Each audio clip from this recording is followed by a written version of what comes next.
이 시간 우리 함께 말씀을 보겠습니다. 출애굽기 18장 1절부터 12절 말씀 저와 여러분 교독으로 읽어나가겠습니다. 출애굽기 18장 1절 제가 먼저 읽겠습니다.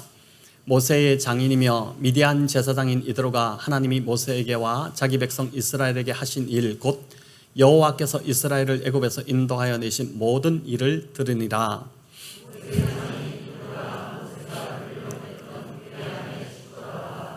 그의 두 아들을 데리고 왔으니 그 하나의 이름은 게르솜이라.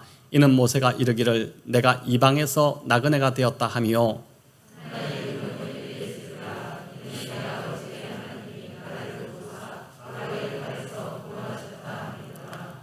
모세의 장인 이드로가 모세의 아들들과 그의 아내와 더불어 광야에 들어와 모세에게 이르니 곧 모세가 하나님의 산에 진친 곳이라.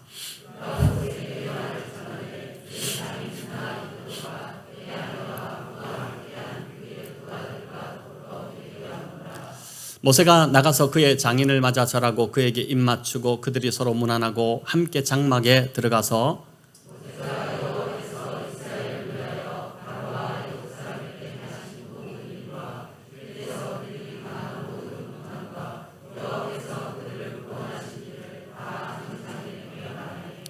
이드로가 여호와께서 이스라엘에게 큰 은혜를 베푸사 애굽 사람의 손에서 구원하심을 기뻐하여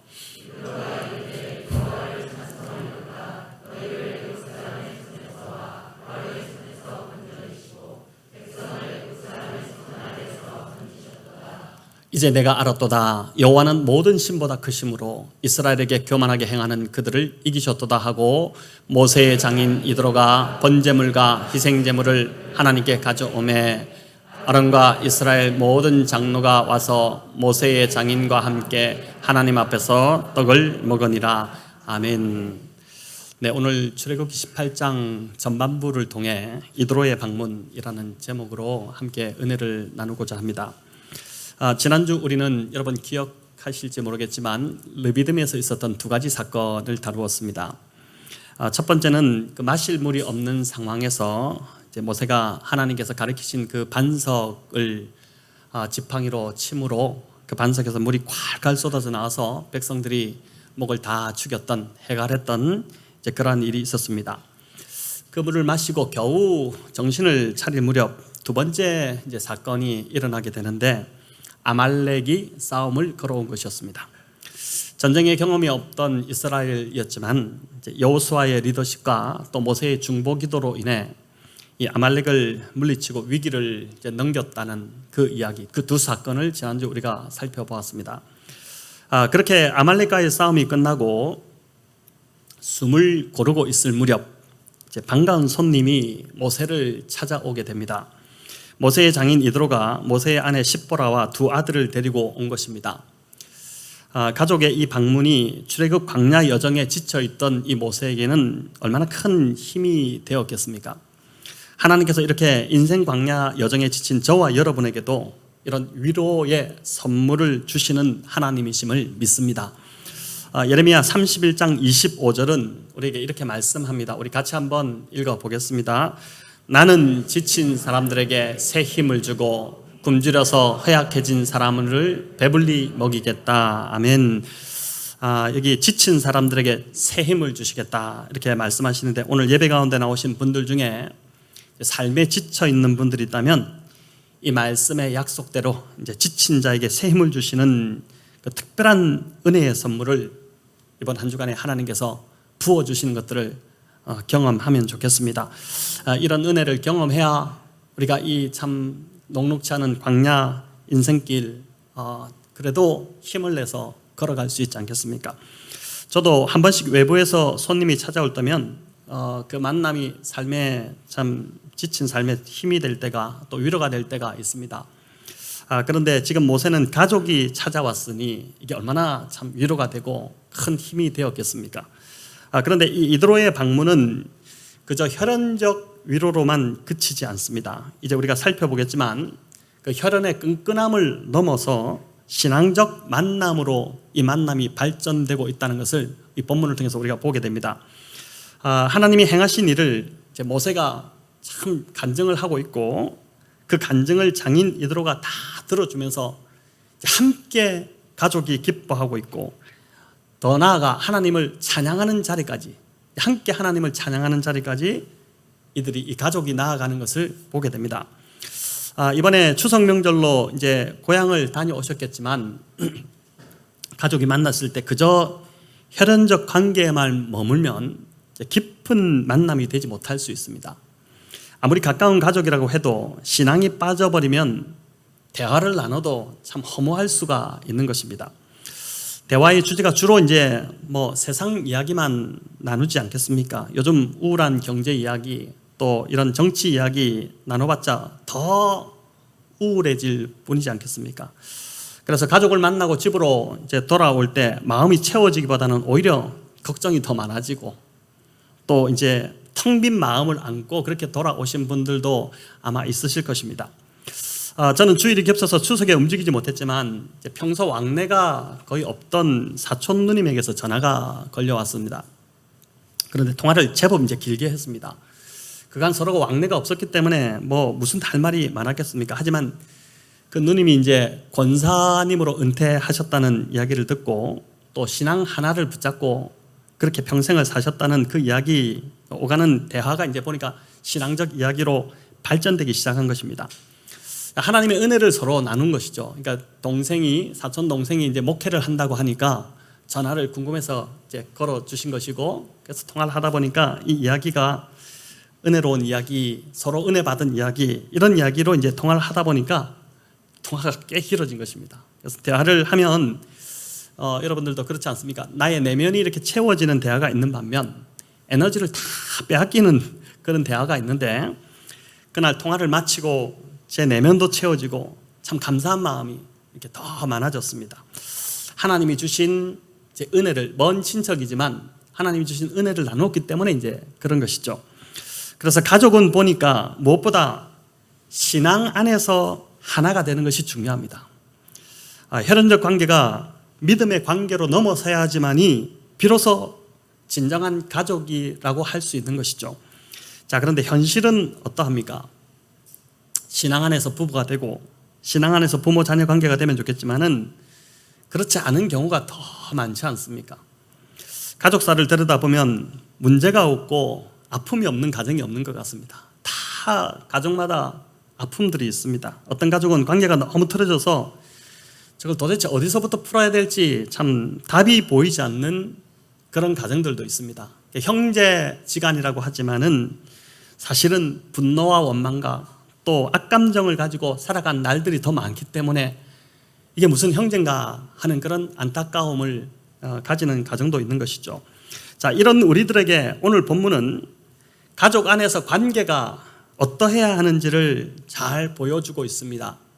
장인 이드로의 방문을 통해 모세와 이 이드로가 나누었던 대화들을 살펴보면서 과연 믿음의 가정에서의 대화는 어떤 모습을 보여야 하는지 또 먼저 믿음을 가졌다는 우리들이 먼저 어떻게 가족들을 어떤 태도로 대해야 하는지 이런 주제들을 오늘 본문 속에서 함께 좀 찾아보고자 합니다. 먼저 본문 1절을 보면 이드로가 하나님이 하신 그 모든 일을 들었다는 말로 시작을 하는데 우리 18장 1절을 한번 같이 읽어보겠습니다. 모세의 장인이며 미디안 제사장인 이드로가 하나님이 모세에게와 자기 백성 이스라엘에게 하신 일 곧 여호와께서 이스라엘을 애굽에서 인도하여 내신 모든 일을 들으니라. 아멘. 여기 이드로가 모든 일을 들었다는데 뭘 들었다는 것일까요? 이 본문을 보니까 하나님께서 자기 백성들을 애굽에서 인도하여 내신 그 모든 일을 들었다는 것입니다.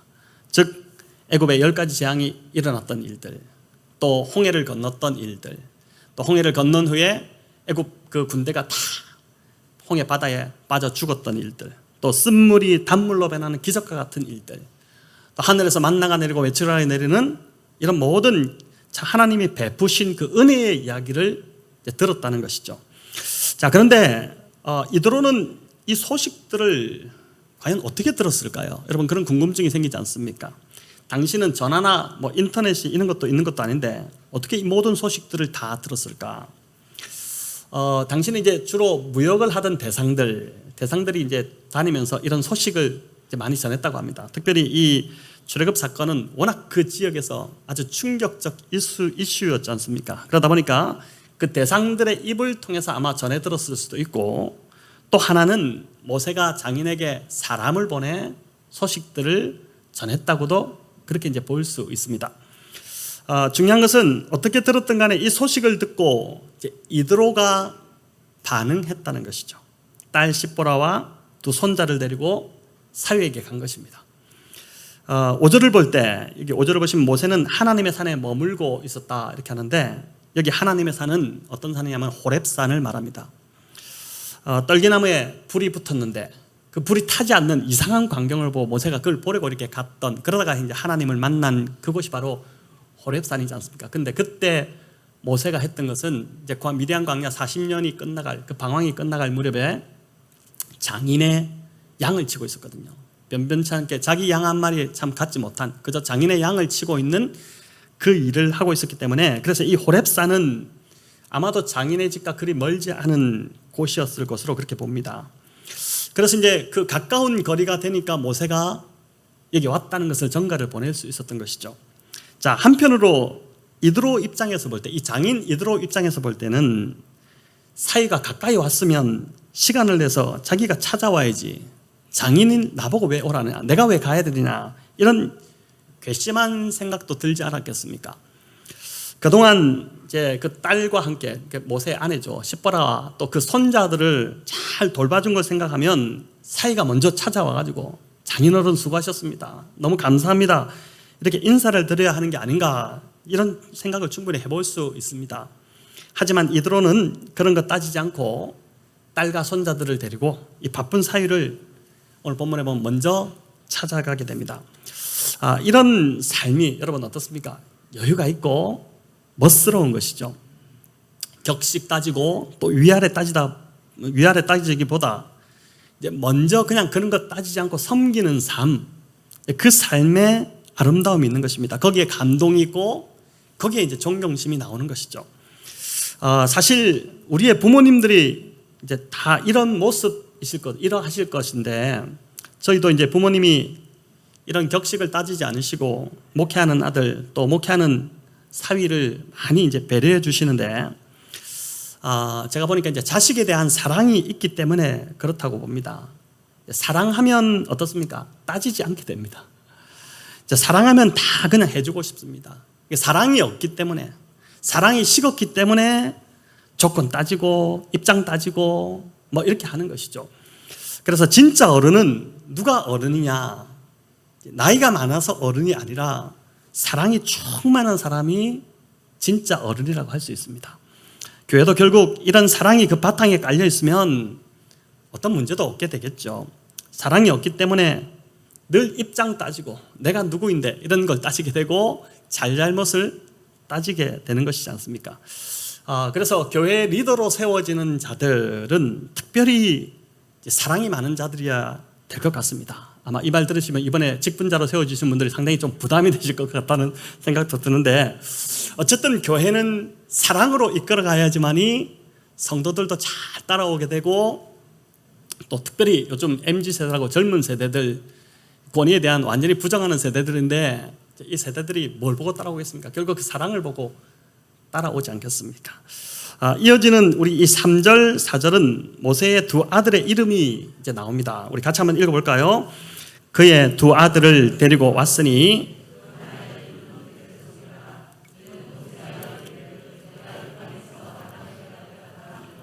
하나의 이름은 엘리에셀이라.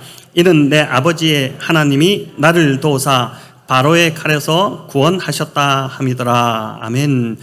여기 모세의 두 아들이 나옵니다. 이름이 나오는데, 이 이름을 다루기 앞서서 여러분 아마 이게 좀 궁금하실 텐데, 도대체 그러면은 왜 모세의 아내 십보라와 두 아들은 모세와 함께 있지 않고 그 백성들과 함께 있지 않고 그 장인과 함께 있었을까? 이런 이제 궁금증이 있으실 텐데, 여러분 이는 이미 출애굽기 4장 설교를 할 때 한번 말씀을 드렸던 내용이기도 합니다.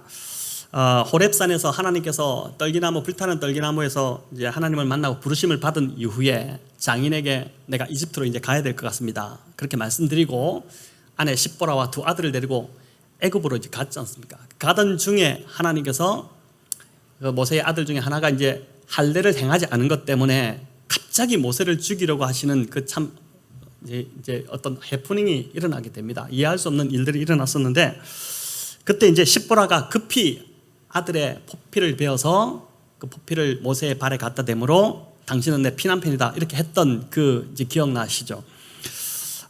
이제 그때 그 일로 제가 그때는 이제 그렇게 말씀드렸죠. 기겁을 해가지고 다시 돌아갔을 것이다 이렇게 봤는데, 그렇게 됐을 수도 있고, 아니면 그 후에 애굽으로 같이 갔다가 이제 이 출애굽 여정이 너무나도 좀 고단한 여정이 될 것 같으니까 모세가 이제 보냈을 수도 있을 것 같습니다. 그러니까 직접 자기가 자청해서 친정으로 돌아가겠다 한 것인지, 아니면 모세가 보냈는지, 하여튼 성경은 근거가 없기 때문에 정확하지 않습니다. 하지만 이제 어느 시점에서 이제 십보라는 두 아들을 데리고 아버지 이드로가 있는 미디안의 그 친정으로 돌아갔고, 이제 거기서 머물렀던 것이죠. 그러다가 모세가 가까이 왔다는 그 소식을 듣고 아버지 이드로를 따라서 이제 남편 모세에게 온 것입니다. 자, 여러분 이제 3, 4절로 다시 돌아가서 모세의 이 두 아들의 이름을 우리가 살펴보겠는데, 모세의 아들들의 이름은 누구입니까? 게르솜과 엘리에셀이죠. 근데 그 이름 안에는 모세의 지나온 인생이 고스란히 담겨 있습니다. 여러분, 이 게르솜이라는 뜻은 이방에서 나그네가 되었다 이런 뜻입니다.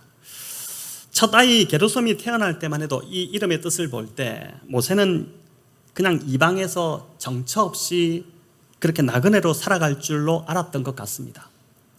아무 소망이 없고 미래가 보이지 않는 그 막막한 삶, 그 자신의 그 삶을 처음 낳은 아들의 이름에 담았던 것이죠. 자, 그렇게 이제 이름을 게르솜이라고 지었는데, 그러나 둘째를 낳았을 때의 상황이 달라진 것을 보게 됩니다. 여러분, 엘리에셀은 나의 하나님은 나의 도움이시다 이런 뜻이거든요. 이 이름이 얼마나 좋은 이름입니까? 이 엘리에셀 할 때 이 에셀이라는 뜻이 돕다라는 뜻이죠. 이게 이제 히브리어는 동사에, 그러니까 신적 동사라고 있습니다.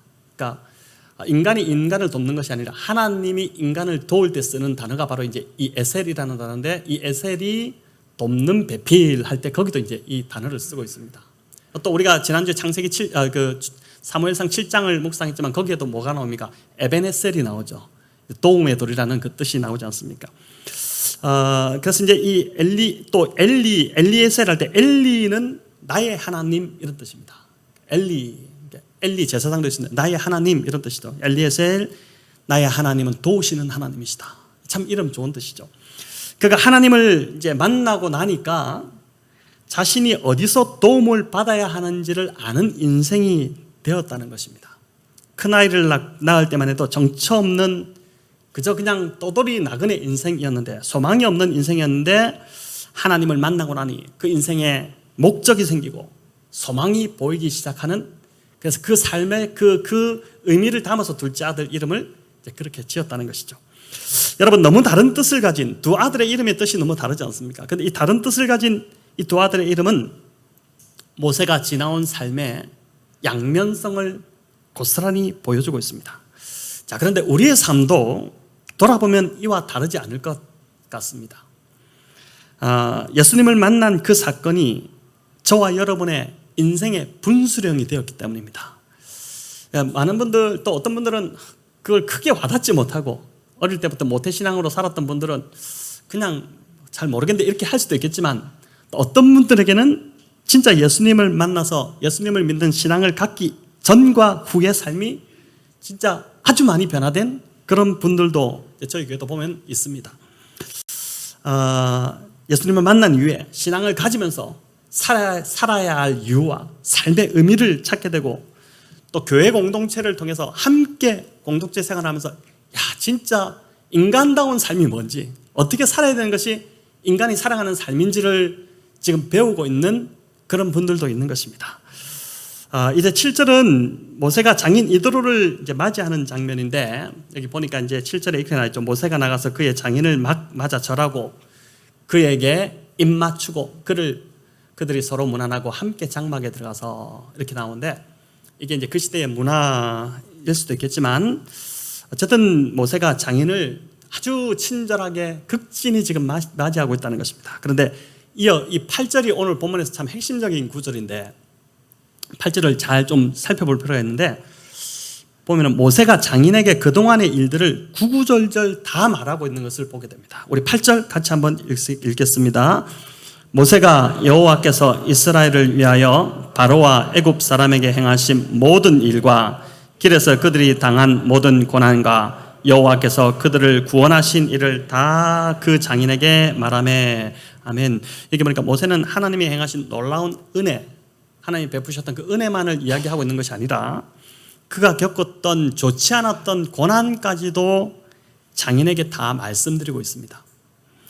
자, 우리 남성들 우리 자신들을 한번 돌아보시면 잘 아실 텐데 오랜만에 처가에 가서 이번에 또 명절에 갔을 때도 장인을 뵈면 이렇게 구구절절 살아온 이야기를 다 나누십니까?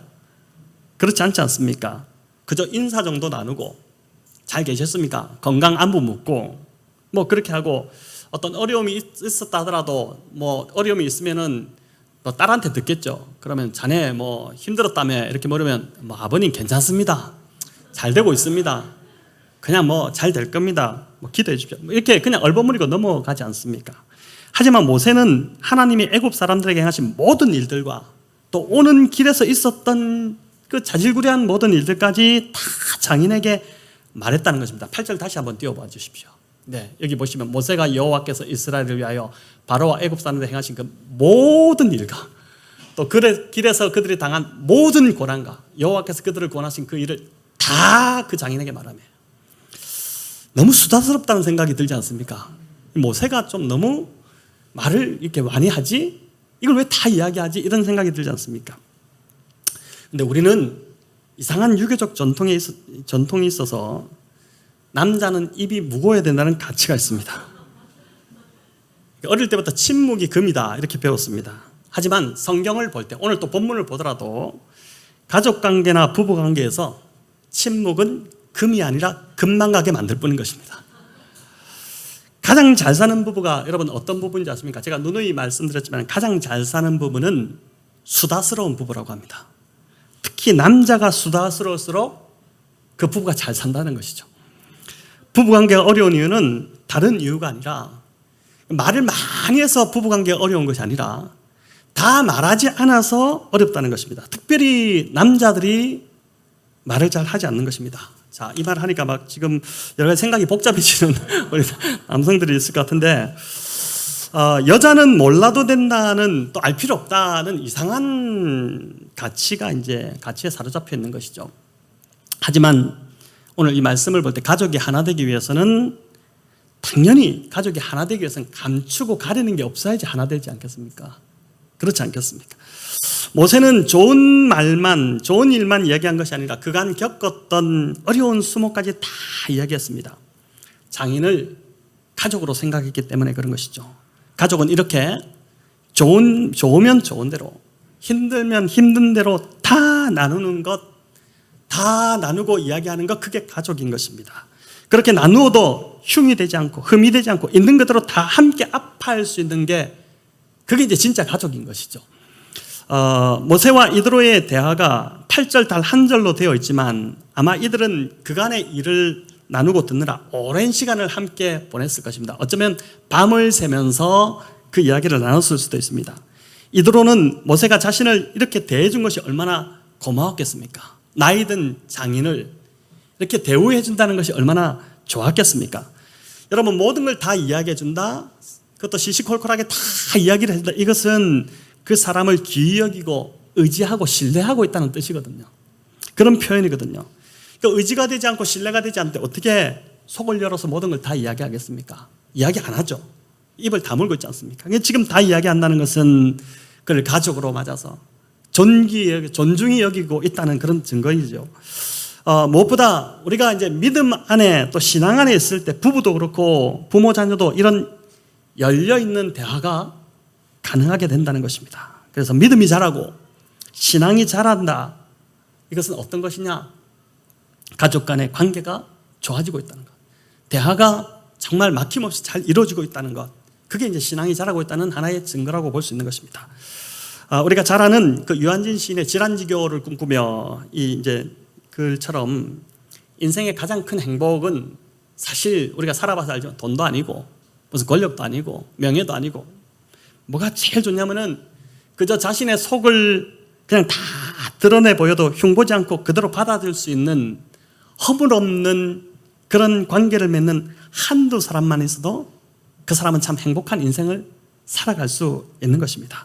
여러분, 가족이 그런 관계가 될 수 있고 그런 관계가 돼야 되죠. 우리 가족들이 그런 관계가 돼야 되는 것이고 또 부부 관계가 그런 관계가 돼야 되는 것이고 더 나아가 제 이 본문을 이제 준비하면서 보니까 우리의 영적 가족인 목장이 이제 그런 관계가 되어야겠다 이런 생각을 하게 되었습니다. 바라기는 우리 목장 모임이 매주 그냥 모여야 하는 의무적인 그런 모임이 되지 않고 이 의무적인 모임이 되면 얼마나 그게 힘듭니까?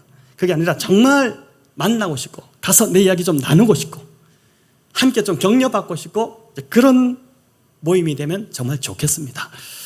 한 주를 살아가며 이제 하나님이 베푸셨던 은혜가 우리 모두에게 다 있을 텐데 여러분 이걸 집에서 부부가 나누기도 하겠지만 목장 교회에 와서 목장에서 그런 은혜를 나누는 자리가 된다면 얼마나 힘이 되겠습니까? 하나님이 베푸신 은혜뿐만 아니라 오늘 이 모세처럼 실패한 이야기 또 힘들었던 이야기 한 주간 정말 울고 싶었던 때가 다들 있지 않습니까? 그런 이야기들을 그냥 지나가는 것이 아니라 와서 내가 이렇게 힘들었어요 이렇게 나눌 때 그걸 또 받아줄 때 바로 그런 교회가 행복한 교회가 되는 것이고 행복한 목장이 되는 것이죠. 그런데 여러분 더 중요한 것은 그런 이야기를 목장에서 나눌 때 또 집에서 나눌 때 그걸 듣는 자의 태도입니다. 그걸 들어주는 자가 있다는 것입니다. 9절부터 모세의 이야기를 다 듣던 장인 이드로의 태도가 이제 오늘 본문에 나오게 되는데 여러분 9절 끝머리에 안 보시면은 장인 이드로가 뭐라고 합니까? 기뻐하였다 이런 표현이 있습니다. 기뻐하였다. 모세도 훌륭한데 제가 볼 때 장인 이드로가 더 훌륭합니다. 함께 맞장구 쳐주고 오히려 모세보다 더 지금 기뻐해주고 있습니다. 감정이입과 공감 능력이 굉장히 뛰어난 분이 바로 이 이드로라는 생각을 하게 됩니다. 사람과의 대화에서 이제 주로 우리가 대화를 하다 보면은 어떤 분은 자꾸 정답을 제시하려는 분이 있습니다. 근데 그것보다 더 우선적인 게 뭐냐면 공감해 주는 거라고 하지 않습니까? 상한 마음을 먼저 만져주고 이해해주고 들어주는 것. 그렇게 하지 않고 자꾸 지적하고 정답만 말해주려고 하는 자들이 가장 얄밉고 저는 그렇습니다. 그런 자들이 가장 얄밉고 가장 좀 가까이 하기 싫은 짜증나는 자들이죠. 모세가 이렇게 다 자세히 이야기할 수 있었던 것도 장인 이드로가 진심으로 기뻐해주고 받아주니까 말할 수 있었던 것이죠. 받아주지 않는데 어떻게 말할 수 있겠습니까? 일전에 제가 이제 설교에서도 한 말씀드렸던 그 만났던 필리핀 선교사님 부부 그분들이 이런 분이셨는데 남편 선교사님이 정말 대화를 하는데 진심으로 잘 들어주셨습니다. 그분이 은사예요 보니까. 그분이 잘 들어주시니까 그날 그 모임에서 그 한 분으로 인해서 모임이 대화가 막 살아나기 시작했습니다. 대화가 아주 풍성해지기 시작했죠. 사람들이 깊이 나누기 시작한 것입니다. 이 선교사님이 제가 듣기로 현지 사역에서는 막 크게 두드러진 어떤 사역의 성과나 이런 것들은 그렇게 보이지 않지만 그러나 그 잘 들어주는 한 가지 때문에 선교지에서 굉장히 인기가 있다는 것입니다.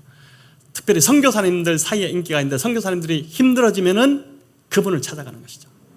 그러니까 그 어떤 사역보다도 선교사들을 케어하는 사역을 하고 계시니까 그분의 사역이 참 귀한 것이지 않습니까? 저희 교회 목장도 이렇게 잘 들어주고 공감해주는 한 사람만 있으면 모임이 살아나기 시작할 것입니다. 말씀을 나누고 삶을 나눌 때 주로 이제 뭐 그 말씀이 맞니 틀리니 이런 거 따지지 마시고 그것보다는 그 사람의 감정을 그냥 받아주시고 공감해주는 그게 이제 우선인 것입니다. 우리 모두는 사실 다 피곤하게 한 주를 살아갑니다.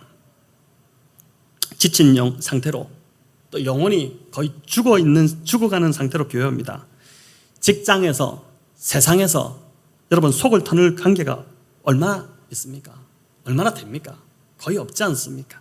다들 말 못하고 끙끙거리다가 이제 교회에 오는 것인데 그런 힘든 마음을 나눌 때 믿음을 좀 더 가져야 된다든지 기도를 더 해야 된다 이런 말 하시지 마시고 그저 좀 얼마나 힘들었냐 이렇게 받아준다면은 참 그 사람이 힘을 얻게 되지 않겠습니까?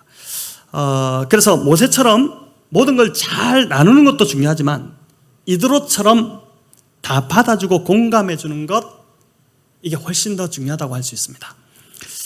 정말 힘드셨겠네요. 어떻게 견디셨어요? 어떻게 이번 한 주 그걸 버티셨어요? 너무 정말 잘하셨습니다. 이런 이제 한마디가 목장에 다음 주 또 와야겠다. 너무 좋다. 우리 목장 너무 좋다. 이제 이런 이제 공감을 불러일으키는 것입니다.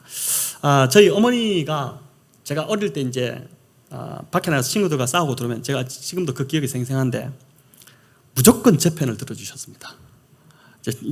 제가 막 이렇게 하면은 막 화가 나지 않습니까? 친구하고 싸우고 들어, 어떨 때 맞고 들어오기도 하고, 어떨 때 때리고 들어오기도 하고. 근데 이제 들어오면은 막 화가 나면은 저희 어머니는 아니 무슨 그런 애가 다 있냐? 그놈 진짜 못쓸 놈이다. 이러면서 이제 그 막 같이 함께 욕을 해주는 것이죠. 그럼 이제 제가 그 말 듣다가 제 속이 이제 싹 다 풀리는 것입니다. 풀리고 나면 그런 후에 마음이 안정을 찾으면 진짜 하실 말씀을 이제 해주셨던 것이죠. 지금도 저희 어머니는 85세시지만 제가 힘들어서 전화드리면 그때와 똑같이 저를 힘들게 하는 자들을 함께 욕을 해주십니다. 근데 이게 은근히 굉장한 위로가 됩니다, 여러분. 그렇게 위로를 받고 회복되면 그 사람 제가 품어야지, 욕할 게 아니고 품어야겠다, 이런 마음을 이제 갖게 되는 것이죠. 자, 그런데 이어지는 10절, 11절을 보면 이드로는 말로만 공감을 하지 않습니다. 그러면 10절, 11절 우리 한번 같이 읽겠습니다. 이드로가 이르되 여호와를 찬송하리로다. 너희를 애굽 사람의 손에서와 바로의 손에서 건져내시고 백성을 애굽 사람의 손 아래에서 건지셨도다. 이제 내가 알았도다. 여호와는 모든 신보다 크심으로 이스라엘에게 교만하게 행하는 자들 그들을 이기셨도다 하고 아멘. 이드로는 모세보다 여기서 더 적극적으로 하나님을 어떻게 합니까? 찬송하자고 제안합니다. 여러분, 건성으로 그냥 형식적으로 들었다면 어떻게 이런 찬송하자라고 제안할 수 있겠습니까? 자기가 진짜 들었기 때문에 들어보니까 야 진짜 하나님 찬양해야 되겠다, 우리 찬양하자, 이렇게 하는 것이 바로 이게 어른인 거죠. 어른. 그리고 또 뭐랍니까? 이제 내가 알았도다 이렇게 합니다. 이 말은, 이 표현도 하나님이 모든 신보다 크신 분이심을 모세 말을 들으면서 이드로가 진짜 깨닫게 되었다. 그냥 건성으로 하는 거지. 네 말 들어보니까 진짜 맞네. 이 말은 진짜 말을 잘 들었다는 것이거든요. 그래서 12절에 이드로가 어떻게 하냐면은 마지막으로 자기가 번제물을 갖고 와서 함께 제사 드리자, 그리고 함께 음식을 나눠 먹자, 이렇게 합니다. 이게 어른인 것 같습니다. 함께 예배 드리자, 함께 나와라. 하나님 하신 말을 내가 들어보니까 진짜 하나님이 놀라우시다. 하나님 너에게 그런 은혜를 주셨구나. 이렇게 공감해주고 우리 함께 그 하나님을 찬양하자, 이런 모습으로 나아가는 것이죠. 이드로는 말만이 아니라 모세가 전한 모든 말을 그 공감 잘 들었다는 것을, 공감한다는 것을 삶으로 지금 보여주고 있는데 우리가 보여줘야 될 게 바로 이런 삶이지 않겠습니까? 그러니 더 큰 신뢰가 쌓이게 되는 것이죠. 일전에 제가 그 10대 아이들을 맡고 있을 때 고1 여학생이었는데 고등부 올라오자마자 얼마 안 됐을 때 아이가 그 속마음을 뭔가를 좀 털어놓기 원하는 그 이제 모습을 보고 잠깐 불러서 따로 이야기하는데 아이가 이제 말을 꺼냈는데 그 아이가 겪었던 삶이 너무나도 아픈 삶이었던 것을 듣게 되었습니다. 근데 제가 그 말을 듣는데 저도 모르게 제 눈에서 눈물이 주르르 그냥 이게 한두 방울 떨어진 것이 아니라 그냥 주르르 계속 흐르는 그 눈물이 흐르는데 그 아이가 그걸 보고 그 눈물을 보고 저를 신뢰하게 된 것입니다. 그러니까 말이 아니라, 저희 말이 아니라 제가 보였던 그 반응, 저의 눈물, 진심을 담은 그 눈물이 그 아이의 마음을 열게 되고 그 아이가 그로 인해서 이제 영적으로 회복되는 그러한 일들이 있었습니다. 여러분, 세상이 점점 더 외로워지고 있는 것 같습니다. 무슨 SNS의 발달로 소통이 잘 되고 있다고 하지만 사실은 더 소통이 안 되고 점점 더 인간은 외로워지는 세상으로 흘러가고 있는 것 같습니다. 그래서 오늘 이 본문에 이드로와 모세의 이런 관계가 더 그립고 더 간절해지는 그런 때인 것 같습니다. 가정에서 또 목장에서 또 직장에서 모세처럼 모든 걸 그냥 다 오픈해서 솔직하게 다 잘 나누는 자가 저와 여러분이면 좋겠습니다. 또 이드로처럼 그 모든 것을 다른 사람의 어려움들을 나눌 때 그걸 다 잘 들어주고 공감해주고 받아주고 또 격려해주고 그렇게 하는 자가 저와 여러분이 되면 좋겠습니다. 인간은 절대 혼자 살도록 창조되지 않았습니다. 인간은 더불어 살도록 창조돼서 이게 하나님이 우리를 창조하신 창조의 DNA입니다. 그렇기 때문에 누구나 사람의 위로가 필요하고 또 따뜻한 격려가 필요합니다. 그렇기 때문에 자꾸만 가르치려고 하지 마시고 지적하지 마시고 잘 들어주시고 지지해 주시고 격려해 주시기 바랍니다. 이번 한 주 가정에 돌아가셔도 부부끼리도 여러분 좀 잘 들어주시고 또 옳은 소리만 자꾸 하지 마시고 정답만 말하려고 하지 마시고 공감해 주시기 바랍니다. 잘 들어주시고 공감해 주시고 얼마나 힘들었냐 격려해 주시고 그렇게 해주시고 또 교회에 와서도 오늘 또 목장 나누실 때도 여러분 정말 잘 들어주시고 함께 울어주시고 함께 기도해 주시고 직장에 가서도 여러분 정말 세상 사람들은 예수님 없기 때문에 더 외롭습니다. 어떻게 살아가겠습니까? 우리는 예수님이라도 있어서 예수님께 우리의 모든 것을 다 알지만 그런 사람들에게 정말 잘 들어주는 이드로와 같은 자로 여러분 그렇게 살아가면 좋겠습니다. 이드로의 이 방문으로 인해서 모세가 힘을 얻었던 것처럼 이번 한 주 우리의 만남이 누구를 방문하는 그 방문들이 또 우리의 대화가 이렇게 서로에게 힘을 북돋아주고 격려를 보내는 새 힘을 주는 그런 아름다운 만남 방문이 되시기를 우리 주님의 이름으로 축원합니다.